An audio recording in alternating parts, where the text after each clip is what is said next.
السلام علیکم، آپ دیکھ رہے ہیں آئی کے نیوز۔ اگر آپ ہمارے چینل پہ ابھی نئے ہیں تو چینل کو سبسکرائب کریں اور بیل آئیکن بھی پریس کریں۔ افغانستان کی فوج کے لیے $50 کروڑ سے زیادہ مالیت کے خریدے گئے 20 میں سے 16 ٹرانسپورٹ طیارے صرف چند سال ہی میں ناکارہ قرار دیے جانے کے بعد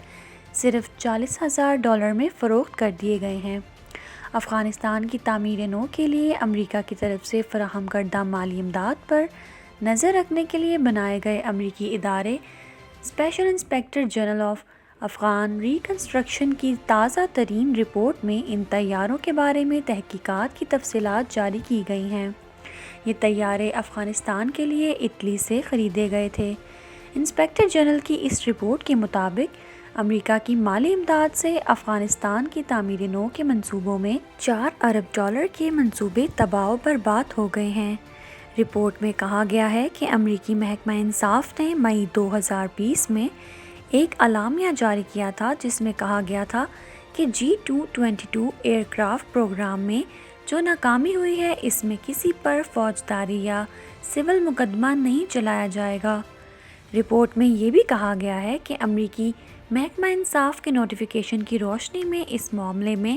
کسی کو جواب دہ یا الزام نہیں ٹھہرایا جائے گا۔ رپورٹ میں کہا گیا ہے کہ $54.90 کروڑ سے دوبارہ استعمال کے قابل بنائے گئے 20 G222 طیارے اٹلی سے افغانستان کی مسلح افواج کے لیے خریدے گئے تھے۔ ان میں سے 16 کو صرف چند سال ہی میں اسکریپ یا ناکارہ قرار دے دیا گیا۔ $40,000 میں ان کو بیچ دیا گیا تھا، جبکہ 4 طیارے اب بھی جرمنی میں ایک امریکہ ہوائی اڈے پر کھڑے ہیں۔ رپورٹ کے مطابق نومبر 2006 میں امریکہ کی سینٹرل کمانڈ ایئر فورس نے افغانستان کی افواج کے لیے میڈیم لفٹ طیاروں کی ضرورت کو محسوس کیا۔ امریکی فضائیہ USAF نے فیصلہ کیا کہ اٹلی کی فضائیہ کی طرف سے ریٹائر کیے جانے والے G222 طیاروں کو نارتھ امریکہ نامی ایک کمپنی کے ذریعے خریدا جائے گا۔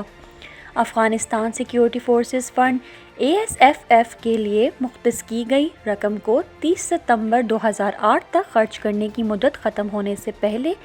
یہ ٹھیکہ دینے کی جلدی میں حکام نے متعلقہ قواعد کو پس پش ڈال کر ستمبر 2008 میں اس واحد کانٹریکٹر کو یہ ٹھیکہ دے دیا۔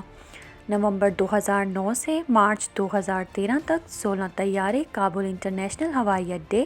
جبکہ 4 جرمنی میں فوجی ہوائی اڈے پر پہنچا دیے گئے۔ ان طیاروں کے بارے میں ہوا بازوں اور ان کی مرمت کرنے والے عملے کی طرف سے جلد ہی شکایتیں موصول ہونا شروع ہو گئیں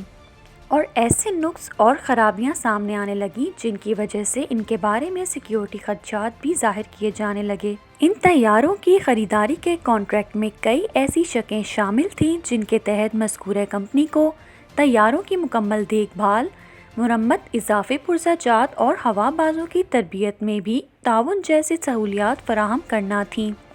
لیکن یہ پورا کانٹریکٹ طیاروں کو سن 2014 میں اسکریپ کر کے فروخت کر دینے کی وجہ سے ختم کر دیا گیا۔ انسپکٹر جنرل کی رپورٹ میں کہا گیا ہے کہ ان کی تحقیقات کے مطابق امریکی فوج کا ایک جنرل جو اب ریٹائرڈ ہو چکا ہے اس سودے کا ذمہ دار تھا اور فوج سے ریٹائرمنٹ کے بعد وہ اس کمپنی کے لیے کام کرنے لگا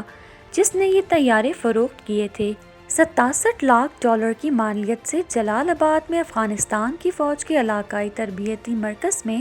خواتین کی تربیت کے لیے ایک احاطہ بنایا، لیکن اسے کبھی استعمال نہیں کیا جا سکا۔ افغانستان کی حکومت نے خواتین کی تربیت پر پابندی لگا دی ہے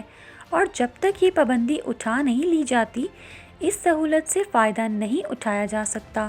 اسی طرح USAID نے ہرات صوبے میں ایک اسکول کی مرمت کی، لیکن اس کے بعد بھی اس اسکول کی عمارت کے ڈھانچے میں اس قدر دراڑیں موجود تھیں اور اس میں بجلی کی تاریں اس قدر ناقص انداز میں لگائی گئیں کہ اسکول کی عمارت کے اندر تعلیمی سرگرمیوں کا جاری رکھنا اساتذہ اور طالب علموں کی جانوں کے لیے مستقل خطرہ تھا۔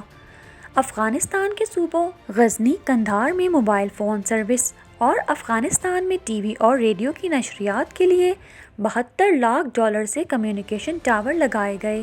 لیکن ان ٹاوروں کو چلانے کے لیے جو رقم درکار تھی اس کا صحیح طور پر اندازہ نہیں لگایا گیا، اور جو رقم ان کو چلانے کے لیے مختص کی گئی تھی وہ ناکافی تھی، جس کی وجہ سے ان ٹاوروں کو کبھی استعمال میں نہیں لایا جا سکا۔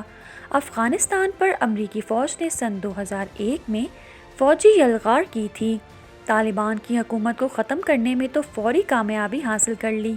لیکن طالبان کی مزاحمت کو ختم نہیں کیا جا سکا، جو کہ آج تک جاری ہے۔ اگر آپ کو ہماری یہ ویڈیو پسند آئی ہے تو اسے لائک کریں، اور اگر آپ ہمارے چینل پہ ابھی نئے ہیں تو چینل کو سبسکرائب کریں۔